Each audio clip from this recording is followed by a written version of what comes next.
जय हिंद देशवासियों। 2 दिन पहले मैंने दिल्ली पुलिस के भ्रष्टाचार के ऊपर चर्चा की थी। आज उसी में थोड़ा और विस्तार से चर्चा करते हैं, क्योंकि कई भाइयों ने कमेंट्स किए हैं कि दिल्ली पुलिस में भ्रष्टाचार का सर बहुत बढ़ रहा है। ट्रांसफर पोस्टिंग में जो भ्रष्टाचार है उसके ऊपर भी थोड़ा बोल लो। और एक लड़के ने ऐसा कमेंट किया है, दिल्ली पुलिस में इतना भ्रष्टाचार है, मेरे फादर को फलान नाम बताया स्पेशल सीपी है, उस स्पेशल सीपी ने सस्पेंड किया और पैसे लेकर बहाल किया। उस लड़के का कमेंट है अपने फादर के बारे में। ये छवि बनी है जनता में हमारे संगठन की।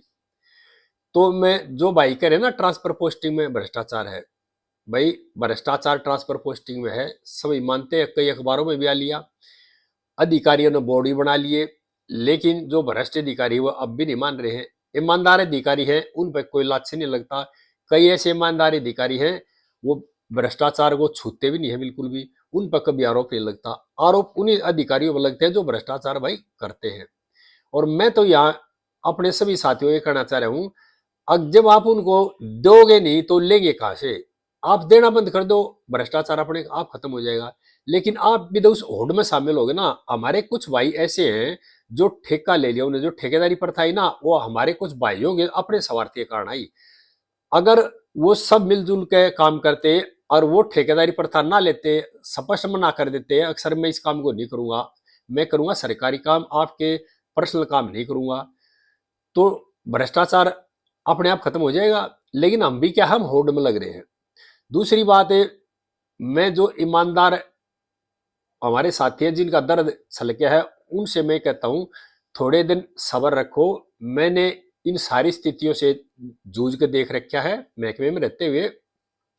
आपका काम सिर्फ एक ही, अपना फोकस अपनी नौकरी पे करो ईमानदारी से, और अपने बच्चों की पढ़ाई पे ध्यान रखो। अगर आपके बच्चे पढ़ गए तो आपको सब कुछ मिल जाएगा। दूसरा, उन भ्रष्ट लोगों के बारे में और जो ठेकेदार है ना, उनके बारे में कहना चाह रहा हूं। आप जिन लोगों के लिए ठेकेदारी कर रहे हो ना, जो लोग आपके कमर थपथपा रहे हैं, जिस दिन आपका बुरा समय आएगा, आपके नजदीक कोई आदमी आपको खड़ा नहीं मिलेगा, आप उस दिन उस समस्या को जूझने के लिए अकेले खड़े मिलेंगे। कई हमारे साथी ऐसे थे जो इस दौड़ में शामिल रहते थे और वो बड़े बड़े अधिकारियों नजदीक रहते थे। लेकिन अब कंपेयर करता हूं ना, तो बहुत जमीन और आसमान का फर्क देखता हूं भाई। और एक बात और बता रहना चाह रहा हूं मैं आपको, आप लोगों को जो ये कहते हैं ना, मैं साहब का खासू, मैं साहब का खासू, चाहे थाने लेवल पर या जिले लेवल पर हो या ऊपर लेवल पर हो, आप साहब ये खास नहीं हो, साहब आपको इस्तेमाल कर रहा है। कभी आपको ये हो, अगर भाई साहब मेरा खास है नहीं, ऐसे कई कई लोग हैं, उनके नाम भी बता दूंगा, वो भी किसी जमाने में साहब ये खास होते थे। जब वो जेल गए ना, तो साहब ने पूछे भी नहीं, साहब ने ये कह दिया, अगर नहीं नहीं हो तो नालायक था, मुझे तो पता नहीं था। तो मेरी जो इस भ्रष्टाचार में लिप्त है ना, अंधे हो रहे हैं, और जो भ्रष्टाचार करके कमाऊ पूत बने बैठे, कमा कमा के दे रहे हैं, आपके हिस्से में कुछ नहीं आ रहा है। आपके हिस्से में सिवाय बेइज्जती और सिवाय जिल्लत आएगी। और जो ईमानदार लोग हैं उनको मैं ये कहना चाह रहा हूं, दिल्ली पुलिस बहुत बढ़िया संगठन है, बहुत बढ़िया पुलिस फोर्स है। और आप ईमानदारी से मेहनत करो। आपको ईमानदारी से मेहनत करोगे तो उसका फल भगवान रखता नहीं, आपको जरूर मिलेगा। और कई भाइयों ने ये भी कमेंट्स किया है, अक्सर आईओ का जो काम करेंगे ना, और तो उसमें तो फिर तनख्वाह जेब से देनी पड़ जाएगी। तो उनको मेरा ये कहना है कि भाई कुछ लोग दान भी तो करते हैं, अपनी तनख्वाह में दान नहीं करते। आप थोड़ा दान सोच लो। और अगर आप मेहनत करोगे ना, तो भगवान और किसी रास्ते से दे देगा। कल न मान लो थारा बेटा बेटी पढ़ गए, अच्छी नौकरी पर लग गए, तो वो भी एक तो कमाई है इंसान की। और अगर आपकी कोई समस्या है तो आपका जो इमीडिएट बॉस नहीं सुनता, तो ऊपर पीएचक्यू तक जाओ। अजी ये बात है।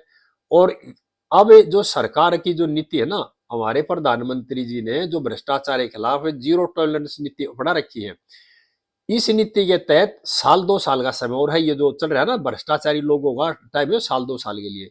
उसके बाद धीरे धीरे सारी व्यवस्था ठीक हो जाएगी। क्योंकि भ्रष्टाचारी रोजाना एक दो पकड़ा जा रहा है दिल्ली पुलिस से। एक दो एसएचओ वगैरह लाइन हाजिर हो रहा है भ्रष्टाचार के मामले में। ये लोग खुद भ्रष्टाचार से डर के भागने लग जाएंगे। थोड़े दिन और रुक जाओ और आराम से नौकरी करो। और ये जो आप लोग कह रहे हो भी जी पोस्टिंग में इसमें भ्रष्टाचार है, हाँ इसको मैं भी मानता हूँ और आपने सबने पता है। बटालियनों में जो है ना, पीएचक्यू और डिस्ट को छोड़ो, जो बटालियन में कई बटालियन ऐसी है जो बीएचएम लगते हैं, वही भ्रष्टाचार है। कैंटीन के जो लगा गया इंचार्ज, वही भ्रष्टाचार है। और जो रिपेयर का मामला, वहां भी ये तो है ही भाई।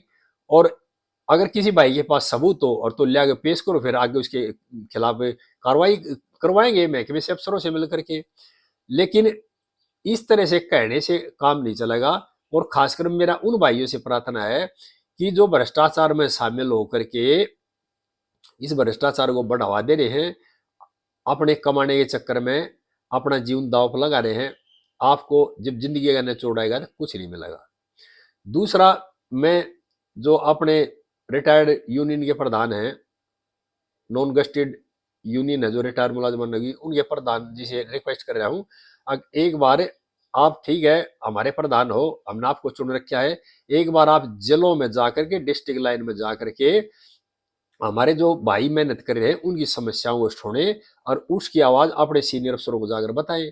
जो स्टाफ है फील्ड में नहीं है, इधर उधर दाएं बाएं अफसरों के घरों में लगा हुआ है, उसके बारे में जाके बताएं अपने सीपी साहब को या अधिकारियों को, या और बड़े लेवल पर जाकर बताएं, जिससे कि वे लोग भी फील्ड में आ जाए। और जो हमारे भाई फील्ड में मेहनत कर रहे हैं उन पर जो लोड ज्यादा है, उनका लोड भी कम होएगा। जैसे कुछ अधिकारी तो ऐसे हैं जो रिटायर्ड होने के बाद भी आदमी ले रहे हैं, गाड़ियां भी ले रहे हैं सरकार की, अगर वे आदमी वहां से विड्रॉ होकर के फील्ड में आ जाएंगे, और तो जो हमारे भाई दिन रात मेहनत करे उनको रेस्ट मिलेगा।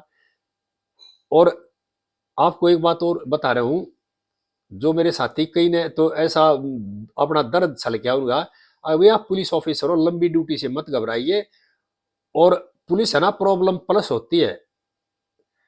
हमारा काम है जनता की समस्याओं का समाधान करना, और वर्दी पहनने के बाद ड्यूटी 24 घंटे की और 28 घंटे की, इसकी कोई लिमिट नहीं होती। और हमारा जो पुलिस फोर्स है ना, वो इतना मजबूत है, इसमें ये चीजें नहीं देखी जाती। कई ऐसे भी मौके हुए हैं जीवन में, एक वर्दी पहन गए, आउट स्टेशन चले गए, और वो उसी वर्दी को 4 दिन तक पहने रहे, और यानी कि 4 दिन तक वह वर्दी उतारी भी नहीं, उसी को पहन के नहा धो लेते और फिर दोबारा उसी को पहन लेते।